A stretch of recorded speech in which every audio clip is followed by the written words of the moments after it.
በስመ አብ ወወልድ ወመንፈስ ቅዱስ አሐዱ አምላክ አሜን። ራሄል ዘትበቺ በእንተ ውሉዳ ወአቤት ተናዞ ወነገፈ ልእሳ እስመ ኢኮንዋ ውሉዳ ውልድ ስለዘይኮንዋ ማለት ስለዝሞቱ ብህይወት ስለዘየለው ምጽንናዕን ምቁራጽን ብኽያት አቤት ታሪክ ግፍዒ ምስ ግፍዒ ንምንጽጻር እዩ። እስራኤላውያን ኣብ ግብፂ ተሰዲዶም ከለዉ ራሄል ዝተባህለት ሰበይቲ ሰብኣያ ሮቤል ምናሴ ስምዖን ይበሃል። ኣብ ክንዲ ሰብኣያ ተኣዚዛ ኖራ ክተብዕጥ ክትረግጽ ከላ ነፍሰ ጾር ስለ ዝነበረት ማንታ ህፃናት ብሃንደበት ካብ ከርሳ ወደቑ። በዚ ሰንቢዳ ደው በለት። እቲ ሓላፊ ግና ኣሕቢራ ክትረግጾም ደፋፍኣ ይሃለኑ በዚ ሰማይ ኣምላከ እስራኤል ኣዶናይ ኢላ ንብዓታ ናብ ሰማይ ነጸገት። ጎይታኑ ሙሴ ግፍዒ ናይቶም ኣብ ግብፂ ዘለዉ ህዝበይ ኣጸቢቐ ረኣኹ፣ ህህትኦም ከዓ ሰማዕኹ፣ ከድሕኖም ወረድኩ ዝበለ እውን በዚ ምኽንያት እዩ። ዘጸአት 3:1-10 ግብረ ሃዋርያት 7:34 ከምኡውን ብራሄል ንኹለን ኣደታት ዝወረደ ግፍዒ ንምግላጽ እዩ። ሄሮድስ ንጉሰ ነገሥት ቄሳር ክዳን ምግቢ እናሃበ ህፃናት ከዕቢ ከም ዘኣዘዘ ገይሩ ኣወጀ። በዚ ምኽንያት ዝወለደት ውሉዳ ዘይወለደት ወዲ ጎረቤት ሒዛ ምግቢ ክዳን ክትቅበል ከደት። ሄሮድስ በዚ ምኽንያት 144,000 ህፃናት ኣቕተለ። ራእይ ዮሃንስ 14:1-15 መዊቶ ሄሮድስ ናሁ ሄሮድስ ምስ ሞተ እንሆ ኣብ ግብፂ መልአክ እግዚኣብሔር ንዮሴፍ ብሕልሚ ተራእዮ። እቶም ነዚ ህፃን እዚ ክቐትልዎ ዝደልዩ መይቶም እዮም እሞ ተንስእ ነዚ ህፃንን ነድኡን ሒዝካ ናብ ምድሪ እስራኤል ኪድ በሎም። መግለጺ ክቐትሎ ዝደለየ ሓደ ሄሮድስ ዶ ኣይኮነን? መይቶም ማለቱ ስለምንታይ እዩ እንተበልና ሄሮድስ ምስ ሰዓብቱ ስለ ዝመተ እዩ። ወተንሲኦ ነስአ ህፃነ ወእም ቦአ ንሱ ድማ ተንሲኡ ነቲ ህፃንን ነዲኡን ሒዙ ናብ ምድሪ እስራኤል ኣተወ። ግናኸ ኣርኬላኦስ ኣብ ክንዲ ኣቦኡ ሄሮድስ ኣብ ይሁዳ ከም ዝነገሰ ሰሚዑ ናብኡ ምኻድ ፈርሐ። ሓተታዊ መግለጺ ዮሴፍ ስለምንታይ ይፈርሐ እንተበልና ኣርኬላኦስ ናብ ኣቦኡ ክፉእ ጠባይ ሒዙ ከይጻረሮ ስለ ዝፈርሐ እዩ። ናይ ኣቦኡ ክፉእ ጠባይ ሒዙ ከይጻረሮ ስለ ዝፈርሐ እዩ። ደቆም ዝተቐትልዎም ሰባት በዚ ህፃን እዚ ምኽንያት ዶ ኣይኮነን ደቅና ዝተቐትሉ ኢሎም ከይቃወምዎ ስለ ዝፈርሐ እዩ። ብሕልሚ ምስ ተገለጸሉ ድማ ናብ ገሊላ ኸደ። እቲ እግዚኣብሔር ኣብ ነቢይ ሓዲሩ ነቢይ ካብ እግዚኣብሔር ረኺቡ ወደይ ከም ናዝራዊ ክስምዕ እዩ ኢሉ ዝተናገሮ ትንቢት ምእንቲ ክፍጸም ናዝሬት ናብ እትበሃል ዓዲ መጺኡ ተቐመጠ። መግለጺ ናዝራዊ ማለት እግዚኣብሔር ዝተፈልየ ማለት እዩ። ናዝራዊ ማለት ንእግዚኣብሔር ዝተፈልየ ማለት እዩ። ዘሁልቅ 6:1-20 ወደይ ከም ናዝራዊ ከም ሶምሶምን ክበሃል እዩ ተባሂሉ ዝተነገረ ትንቢት ምእንቲ ክፍጸም ኣብ ናዝሬት ተቐመጠ። ክርስቶስ ንሶምሶን ብምንታይ ይምስሎ እንተበልና ሶምሶን ብዝተናዕቐት መንሰክ ኣድግ ንጸላእቱ ኣጥፊኡ እዩ።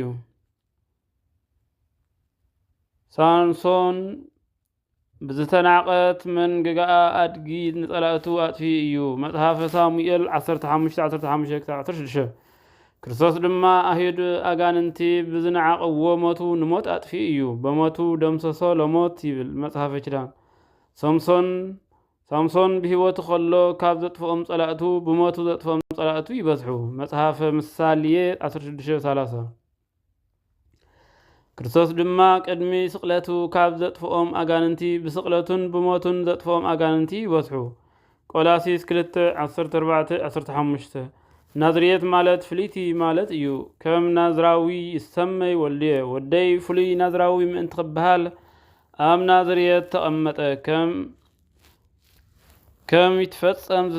ከመ ይትፈጸም ዘተብህለ ስሙ ለልዑል ቅዱስ ቅዱሳን ተባሂሉ ብነቢይ ዝተነገረ ትንቢት ምእንቲ ክፍጸም እዩ። ዳንኤል 9:24-25 ናዝሬት ማለት ኣጽር ጨንፈር ጽጌ ማለት እዩ። ከመ ናዝራውየ ይሰመይ ወልድየ ወደይ ዳቃዊ ጽጌያዊ ምእንት ክበሃል ናብ ንዝሬት መጽዩ ተቐመጠ ነሆ ሰርጸ መንግሥተ ስሙ ሰብኣይ ካብ ቦትኡ ክጭንፍር መቕደስ እግዚአብሔር ድማ ካህንጽ እዩ ተባሂሉ ካብ እግዚአብሔር ብነቢይ ዝተነግረሉ ትንቢት ምእንቲ ክፍጸም እዩ። ዘካርያስ 6:12 ከመይ ክርስቶስ ንገዛእ ርእሱ ከም ጉንዲ ንምእመናን ከም ጨናፍር ገይሩ ስለ ዝመሃረ እዩ።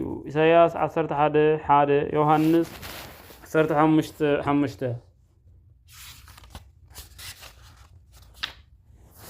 ምዕራፍ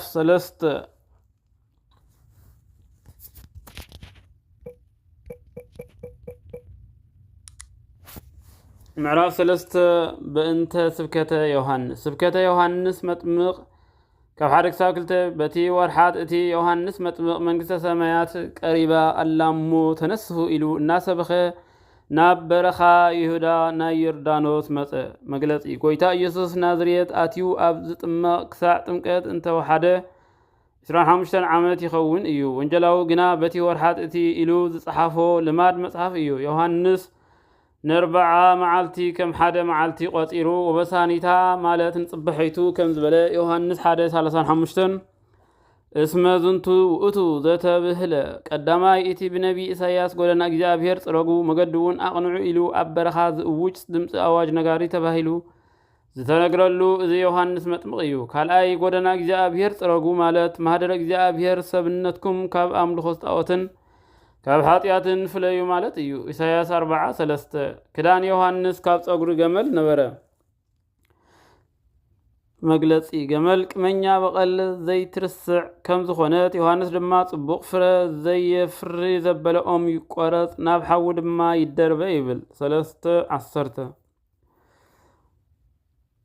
ዕጣቕ ሕቁ ድማ ፈልቅ ቆርበት ነበረ። ቀለቡ ከዓ አንበጣን መዓር በረኻን ነበረ።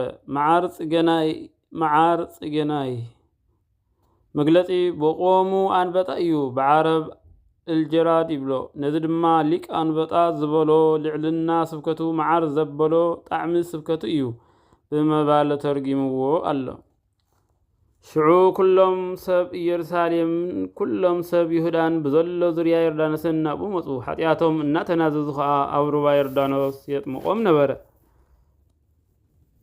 يردا وياتمقوم لكلهم بفلق يردانوس انزيت أمنو حتياتهم مقلطي تمكات 3 عينات إيو مزقب ولود فقران زبهال تمكات كريستنا تمكات يوحنس تمكات أهيد كم ماي دقام زتقوم إيو ماركوس شوعات 4 كم اون تمكات شوعات شمونت عينات إيو 4 مثالي 4 دما أماناوي إيو مثالي زبهال ماي آهي زفترة شوعات 15 آتمكا لمدر بماي آهي كم زبالك قدماي مصحف مكابيس زبنيام 14 حدا مسجار بحري إرترا قدماي قرنطوس 11 أجار كهنات أب ما يردانوس مطلاق إيو 13 إياسو 13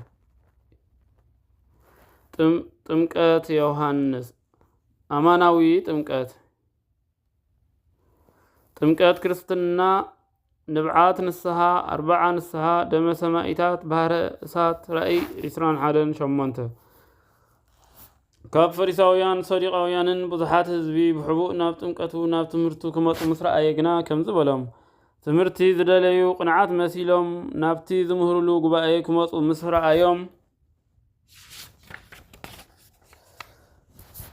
أنتم ولد أتمان كابتي زمت قطعا كم اتم لغو اتم ملقوخ من حبر لكم مقصفتي منسوت قطعا مالتو كابتي بتطوس بحوي مسيح بعلة مصات زمت مقطعتي كم اتلوحنخ من حبر لكم مقلصي أراويت مدري زبلا أروي قبر قموراوي تبهال عنك اربيت تمثل كتسنس كلا ذرئي بأفائيا تقبل بزي جزيئتي اتتبعتا يموت توم دكا كولدو كلو كا كبدا قريدهم سلذو ولدو نساون تموت زوم دكي أراويت كتنسو خلو نأبوهم كولدو خلو نأديهم كم زغتلو أهيد كا كم أبو زخونوهم نبياتن كم أدى زخونوهم هوارياتن سلزغتلو تولد أراويت مدر بولهم ግበሩች እስከ ፍሬ ሰናይ እምበኣርከት ንንስሓ ዝበቅዕ ፍረ ግበሩ አብርሃም ዝኣክል ኣቦ ኣለና ብምባል እትድሕኑ ኣይምሰልኩም። መግለጺ አብርሃም ዝኣክል ኣቦ ከለናስ ውሉድ ኣትማን ክብለና ከም ዝብልዎ ፈሊጡ ደቂ አብርሃም ኢና ብምባል እትድሕኑ ኣይምሰልኩም በሎም። ንኣብነት ጎይታ ኢየሱስ ቡፃን እናበለ ክምህር ከሎ ንሕጊ ኦሪትን ነቢያትን ክስዕሮም እዩ መጺኡ ከም ዝብልዎ ፈሊጡ ንሕጊ ሙሴ ኮነ ንነቢያት ክፍጽሞም ደኣ እምበር ክስዕሮም ዝመጻኹ ኣይምሰልኩም ከም ዝበሎ እዩ። ማቴዎስ 5:17 ንአብርሃምሲ ኣምላኽ ካብዘን ኣእማን እዚኣተን ውሉድ ከተንስኣሉ ከም ዝከኣሎ እብለኩም ኣለኹ። መግለጺ ኣእማን ዝበሎም ኣብ ከባቢኦም ዝነብሩ ኣህዛብ እዮም። ዕንፀይቲ ጸሪቦም እምኒ ቀሪጾም ስለ ዘምልኹ እዩ። እምኒ ከቢድ ደረቕ እዩ። ኣህዛብ ግን ትሪ ልቢ ስለ ዝነበሮም ኣእማን በሎም። እስመናሁ ወፃእ ማህፅየ ተሰይመ ውስተ ጉንደ እፀው ይንበር። ቀዳማይ እንሆ ማሕፀእ እኳ ናብቲ ጉንዲኦም ተነቢሩ ኣሎ። ካልኣይ ስልጣን ኣምላኽ ካብ ጎድንኹም ካብ አብርሃም ክፈልየኩም ተዳልዩ ኣሎ። ቀዳማይ እምበኣርሲ ጽቡቕ ፍረ ዘይፈሪ ዘበለ ኩልኦም ይቁረጽ ናብ ሓዊ ድማ ይድርበ። ካልኣይ ኣሚኑ ተጠሚቑ ፍረ ጽድቂ ዘይፈሪ ሰብ ነፍሱ ካብ ስጉኡ ተፈልዩ ናብ ሓዊ ገሃነም ይድርበ። ኣነስ ንንስሓ ብማይ ኣጥምቐኩም ኣለኹ። ስብሐት ለእግዚአብሔር ወለወላዲቱ ድንግል ወለመስቀሉ ክቡር። ይትባረክ ስሙ ለእግዚአብሔር አምላክነ ወትረ በኩሉ ጊዜ ወኩሉ ሰዓት። መግለጺ ዝብል ክንቅጽል ኢና።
በስመ አብ ወወልድ ወመንፈስ ቅዱስ አሐዱ አምላክ አሜን።